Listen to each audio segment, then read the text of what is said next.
Ever turned round to the wife on a Saturday morning, looked into their eyes and heard them whisper those three loving words? It's Flybridge weather. I haven't, don't have a wife, and I don't have a Flybridge offshore motor cruiser, but if I did, I'd probably pick one of these. This is a 2005 Beneteau Antares 9.8. She's powered by twin Nanny 200 horsepower diesel engines, shaft driven, and this is one of the smallest obtainable sizes of vessel that you can get with a Flybridge, a great weekender which boasts the essentials such as a generator, heating, radar, electric anchor winch. Very versatile, loads of teak features as well in the cockpit, so you can see you've got the teak inlay just on the port side there and along the back and starboard side. Cockpit is teak, and we can actually move this entire back bulkhead slightly forward. You can just see where the runner is for it there. That extends your swim platform space, allows you to put a tender onto the davits there if you want to. You can fold that up, makes the whole boarding reboarding process a lot more seamless. Transom shower just at the port side here, and then look how the cleats are tucked away inside the boat, so that just adds to the sleek lines of the vessel. Now we've then got teak inlaid steps all the way up to the Flybridge, and the aft cockpit arrangement here lends itself well to freestanding furniture. So we've got the two directors' chairs here and also the picnic table. Underneath here is a big lazarette, so you can stow them in the winter, and everything's shaded by the ever large sunshade, finished in the same colour as the hull.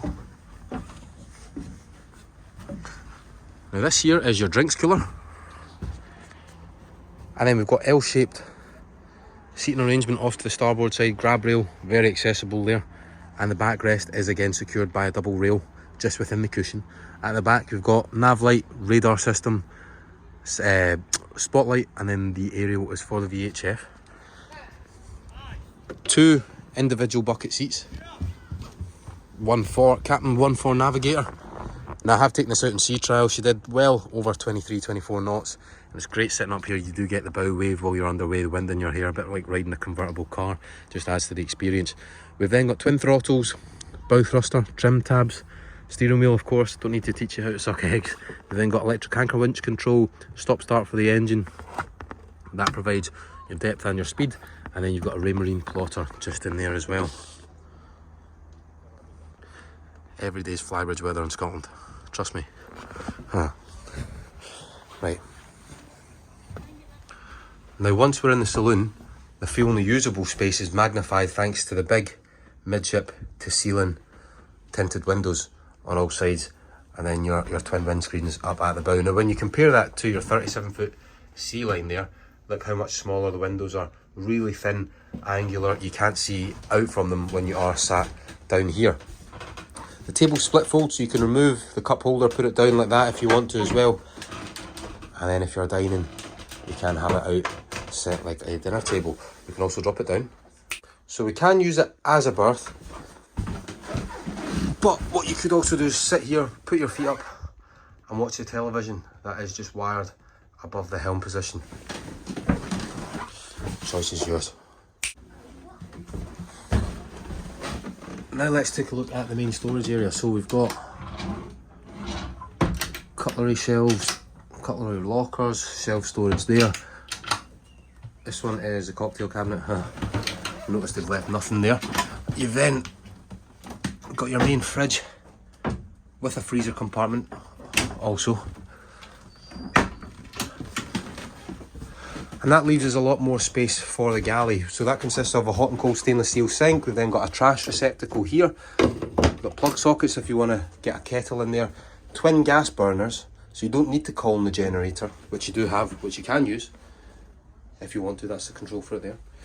But if you do need to fire up the generator to use your combination electric oven and microwave oven, I think is the proper name for it, well, you can do that. Thanks to the Flybridge up top, we do have this hardtop and the sliding patio doors, which makes this such a usable space for all four seasons. Now the helm position. Seat folds like so. Let's put it back up.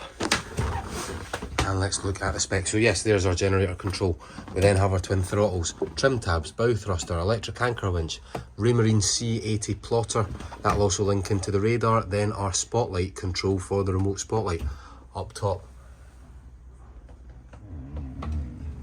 good access out, and then we've got a VHF just above us, flat screen television, and then a DVD player linked to the TV, and also stereo just above that.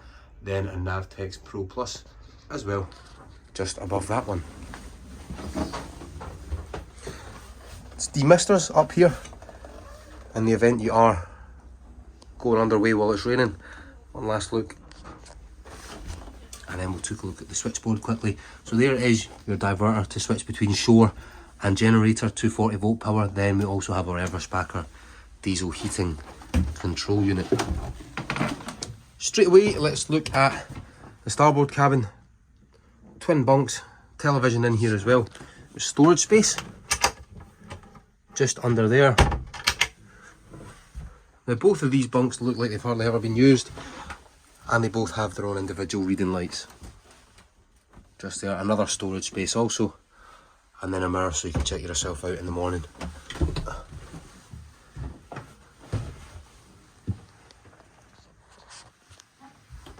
Opposite, we've got full standing headroom in the heads. You've got that frosted glass skylight which lets light in here, then also the window for ventilation. You can actually pull the shower faucet or the tap faucet out, plugs in there, turns this into a wet head if you want to have a shower, and then just remove the carpets. There's a drain just down at the bottom here if you're having a shower on board. You tend not to, most people don't, they just use the marina facilities. We've got storage locker in here, another one just under there, and then we've got our pump flush toilet. That's a sea toilet with a waste tank. Once you're in here with the door shut, it is pretty spacey. And forward into the master cabin.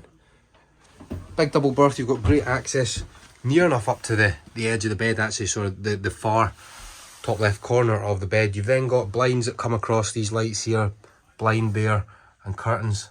Sorry, I meant to say television, so every single cabin has its own television. Then you've got vanity there, and on this side is hanging locker storage with some hangers. Heating vent, but for a 9.8 metre boat, again, fantastic use of space, especially considering that this is shaft driven.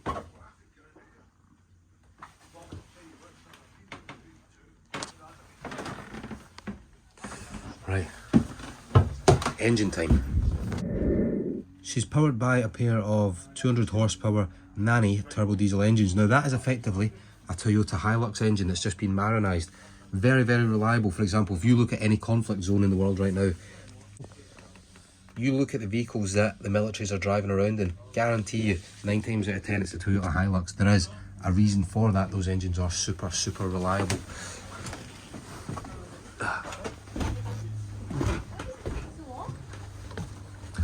Outstanding walk round access up onto the bow where we have that electric anchor winch. And then that gives us the ability to look back again on what is a really fabulous sub 10 metre boat. I'm Ruben from Marine Sail Scotland, where fun in the water begins.